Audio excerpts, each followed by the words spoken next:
Okay, so get this.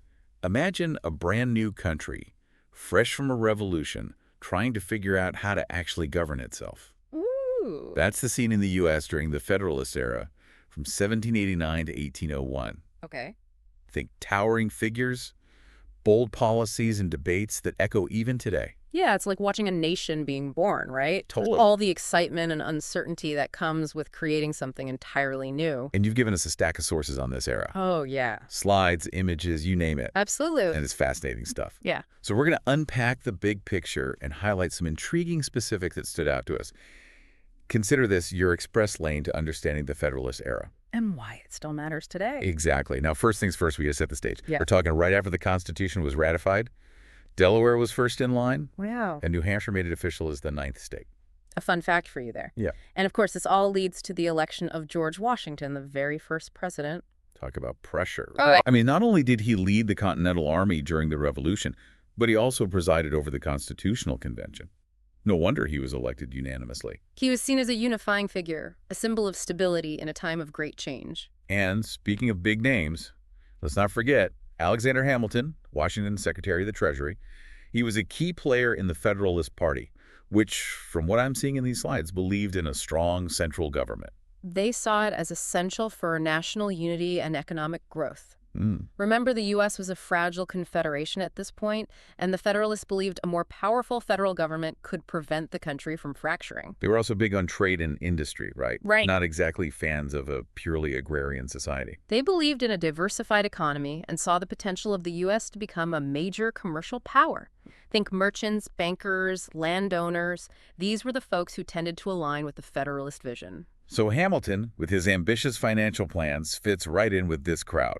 A national bank, a federal tax system. These are pretty radical ideas for a young nation. Absolutely. Hamilton's goal was to establish the financial credibility of the United States both domestically and internationally. Okay. He saw a national bank as essential for regulating currency and credit, and he believed the federal government should assume the debts incurred by the states during the Revolution. Whoa, hold on. Assuming state debts. Why would he want to do that? It was a brilliant, albeit controversial move by taking on the state debts. Hamilton essentially tied the state's financial interests to the success of the federal government. It was a way to foster national unity and strengthen the power of the central government. Clever. But I'm guessing not everyone was thrilled with this idea. You're right. Many people, particularly those who distrusted a strong central government, saw it as a power grab. Speaking of power, let's get back to George Washington. Yeah. From what I'm seeing here, his presidency wasn't just about setting up the government. It was about setting the tone. Absolutely. He was acutely aware that his actions would set precedents for future presidents. The two-term limit, for example, came from Washington's decision to step down after 2 terms. And let's not forget his farewell address. Still quoted today, right? It's a remarkable document. Huh? In it, Washington warned against the dangers of political factions and foreign entanglements. He believed that internal divisions and getting caught up in European conflicts would weaken the young nation. So basically, stay united at home and avoid drama abroad. Exactly. Sounds like solid advice, especially for a country trying to find its footing. It was a call for pragmatism and stability, 2 things Washington valued deeply. And speaking of drama abroad, our sources mention Washington navigating tricky foreign policy waters. What kind of tricky are we talking about? Well, imagine being a brand new nation trying to avoid getting dragged into a war between 2 superpowers. France and Britain were at it again, and everyone expected the U.S. to side with France given their support during the Revolution. Talk about pressure. So did Washington cave to expectations? Not at all. He knew that getting involved in a European war would be disastrous for the fledgling nation, so he declared neutrality with the Proclamation of Neutrality in 1793. A bold move. So did he manage to keep the U.S. out of hot water? For the most part, yes. The Jay Treaty signed in 1795 helped settle outstanding issues with Britain, preventing another war. It wasn't universally popular. Many saw it as favoring the British, but it kept the peace. And then there was Pinckney's treaty with Spain, which secured access to the Mississippi River and defined the southern border.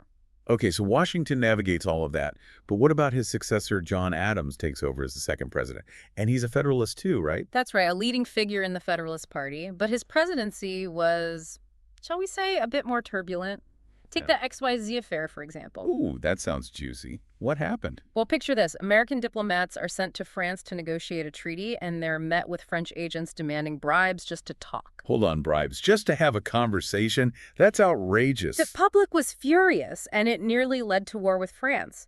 This incident, along with other political tensions, created a highly charged atmosphere. And this is where the Alien and Sedition Acts come into play, right? Those are some pretty controversial laws from what I remember. They were passed. In 1798, these acts made it harder for immigrants to become citizens, and most controversially criminalized criticizing the government. Whoa. Criminalizing criticism. Yeah. That seems like a pretty big step away from freedom of speech. It was. The acts were widely seen as an attempt to silence opposition to the Federalist Party and a violation of the First Amendment. They became a defining issue for the Federalists and contributed to their eventual decline. It does seem like a slippery slope from strong central government to you can't disagree with us. And that tension, the balance of power, is a key theme of this era. It's where we get to the heart of federalism itself. Okay, so our sources highlight both the upsides and potential downsides of federalism. It's all about shared power between state and federal governments. But how did that actually work in practice? Think of it this way. You have this new nation united, but with very different needs and identities in each state. Federalism says, let the states have their own laws and experiment with policies, but all within the framework of a national government. So states have some freedom, but with limits. What were the advantages of that kind of system? Well, one big one was preventing the abuse of power. By dividing authority, you make it harder for any one person or entity to become too powerful. Checks and balances in action. What else? Federalism allows states to tailor laws to their specific needs. They become laboratories of democracy, experimenting with different approaches. A successful policy in one state might then be adopted by others. That's a pretty cool aspect. So it's like a built-in safety net and an innovation incubator all in one. Not bad. But what about those downsides? It can't all be sunshine and roses. Of course not. One major criticism is the potential for inequality between states. Different states might have different resources, leading to disparities in things like education or healthcare. And if states have so much power, wouldn't decision-making be a lot slower on a national level? Absolutely. And there's the question of amending the Constitution. You need a supermajority to make any changes, which can be tough, even if society's needs are evolving. And naturally, there's always the potential for conflict between state and federal laws. Whose law takes precedence? Tough questions that were debated then, and in many ways, we're still grappling with them today. So this balancing act of federalism is always a work in progress. No easy answers. But ultimately, the Federalist grip on power didn't last forever, did it? It did not. Oh. In 1800, Thomas Jefferson was elected president, defeating the incumbent John Adams. And that's where part 2 of our deep dive picks up. We'll be back after a quick break. Jefferson's victory marked a power shift from the Federalist Party to the Democratic Republicans, who favored a weaker central government. It was a peaceful transition of power between opposing parties, Wow. a remarkable feat in itself, Ah. and a testament to the strength of the young American Republic. Wow, a peaceful transition of power back then. Yeah. That's pretty impressive. But it also makes me wonder, what challenges did this whole federalism experiment present during that era? Well, striking the right balance between national unity and states' rights was a huge one. Yeah. You had states with vastly different economies and social structures, Right. all trying to coexist under one federal government. And then there were questions of representation. Okay. How much power should smaller states have compared to larger ones? Right. These were issues the framers of the Constitution had wrestled with, and they continue to play out throughout the Federalist era. It sounds like the Federalists were trying to hold this whole fragile experiment together. So this election of 1800 that you mentioned, was it a sign that their vision wasn't working? It was more a sign of the deep divisions that existed within the young nation. Remember, the Federalists weren't without their critics. Right. In fact, their opponents, the anti-Federalists, offered a starkly different vision for the future of America. Okay, so remind me, what were the main points of contention between the Federalists and the Anti-Federalists? Well, at the heart of it was a fundamental disagreement about the role of government. The Federalists, as we've discussed, believed in a strong national government. They saw it as essential for stability and economic growth, believing that a strong union was key to national success. And the Anti-Federalists, I'm guessing they weren't exactly fans of the big government idea? You're right. They were wary of centralized power. Okay. They feared a repeat of British tyranny and wanted to protect individual liberties and states' rights. They argued for a more decentralized government where power resided closer to the people. Okay, so two very different visions for the future of America. Were there any specific issues that really fueled the fire of this debate? Absolutely. Take Hamilton's financial plan, for example. Okay. As we've touched on, it was a masterpiece of economic engineering, but also deeply controversial.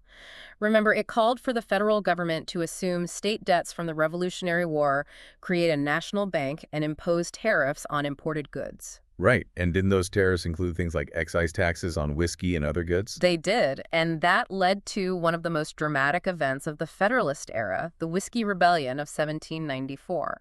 Ah, yes, the Whiskey Rebellion. From what I remember, farmers in western Pennsylvania weren't too happy about that tax. To put it mildly, Yeah. these farmers, already suspicious of the federal government's growing power, saw the whiskey tax as an unfair burden on their livelihood. Remember, whiskey was not just a drink for them. Right. It was a form of currency, a way to transport their grain in a more compact and valuable form. So they raised a glass to protest and then raised some hell. Pretty much. Okay. They organized protests, refused to pay the tax, and even resorted to violence and intimidation against tax collectors. So how did Washington, the champion of a strong federal government, handle this situation? He took a hard line. He saw the rebellion as a direct challenge to federal authority and personally led troops to put it down. It was a decisive show of force and sent a clear message this new federal government wasn't messing around. Wow, Washington leading troops into battle again. It seems a bit ironic considering his warnings about the dangers of internal divisions. It is. But for Washington, the Whiskey Rebellion wasn't just about attacks on whiskey. It was about upholding the rule of law and establishing the authority of the federal government. I bet the Anti-Federalists had a field day with this whole episode. Oh, absolutely. It played right into their fears about a powerful central government overstepping its bounds. And this fundamental tension between federal power and individual liberty played out throughout the Federalist era, right up to the Alien and Sedition Acts, which we talked about earlier. Yeah, those acts were a big deal. They really bring up some serious questions about freedom of speech and the limits of government power.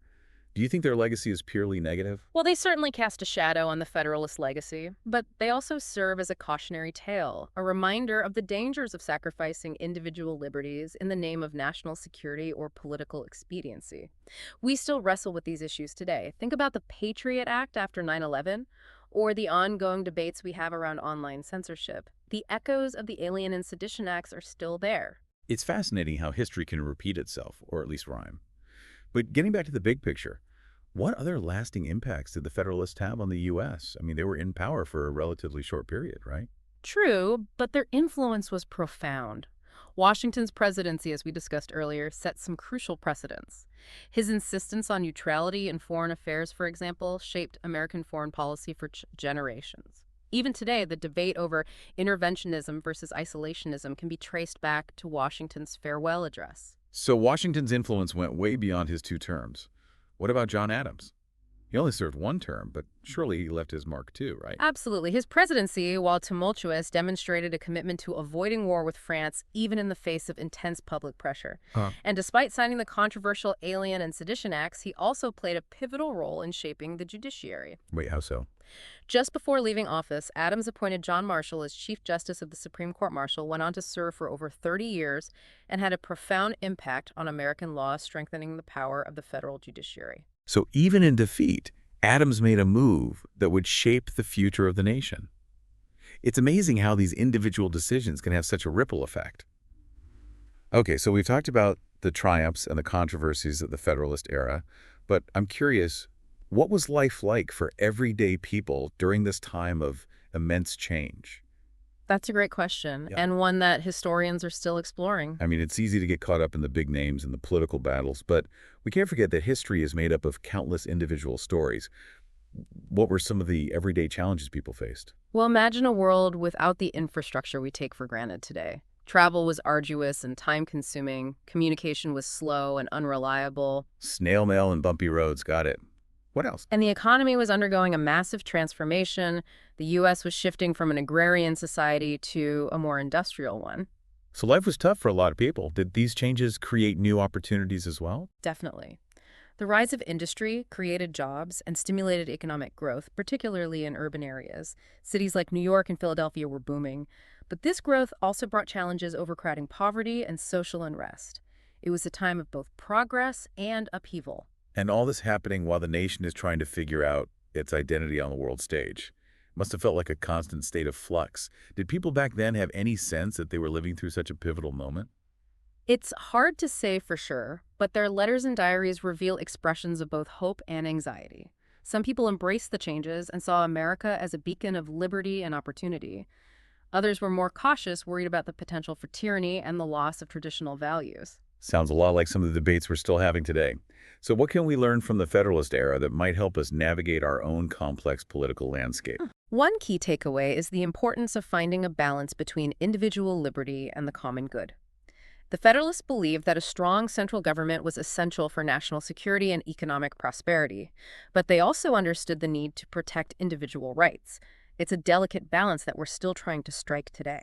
And that tension between federal power and states' rights, that debate never really goes away, does it? It's an ongoing conversation. The Federalist era reminds us that our system of government is designed to be dynamic, to adapt to changing circumstances. And as citizens, it's our responsibility to engage in that conversation, to debate the issues, and to hold our leaders accountable. So the legacy of the Federalist era isn't just about historical facts and figures. It's about those enduring questions. They wrestled with questions that are still relevant today. It makes you wonder what aspects of the Federalist era, both positive and problematic, are most worth pondering as we navigate our own complex political landscape. That's the question, isn't it? It's like they handed us this unfinished puzzle, this experiment in self-government, and it's up to each generation to figure out how the pieces fit together. And some of those pieces are pretty rough around the edges. I mean, the Alien and Sedition Acts, the suppression of dissent, those are pretty dark chapters. They are, but they're also reminders that even the most brilliant minds can make mistakes, and that power, even when wielded with good intentions, can be easily abused. So what do we take away from all of this? I mean, the Federalist era may seem like ancient history, but it feels like we're still grappling with a lot of the same issues. We are, and I think one of the biggest takeaways is that there's no one-size-fits-all solution to the challenges of governing a diverse and dynamic nation. The Federalists had their vision, the Anti-Federalists had theirs, and the truth, as always, probably lies somewhere in between. It's about finding that balance, right? Between individual freedom and collective responsibility between state and federal power. Exactly. And recognizing that the conversation is never truly over. Each generation has to find its own answers to these enduring questions. And that's what makes this deep dive into the Federalist era so fascinating. It's not just about memorizing names and dates. It's about understanding the ideas and the debates that shaped our nation. And realizing that those debates are still very much alive today. We're still figuring out how to make this whole experiment in self-government work. Well said. It seems like no matter how deep we dive into history, we always come back to the present. The Federalist era may be long gone, but the echoes of their debates and decisions can still be heard today. Thanks for joining us on this deep dive. It's been an enlightening journey through a pivotal period in American history. And for our listeners, we encourage you to keep exploring, keep questioning, and keep engaging with the past, for it holds valuable lessons for the present and the future.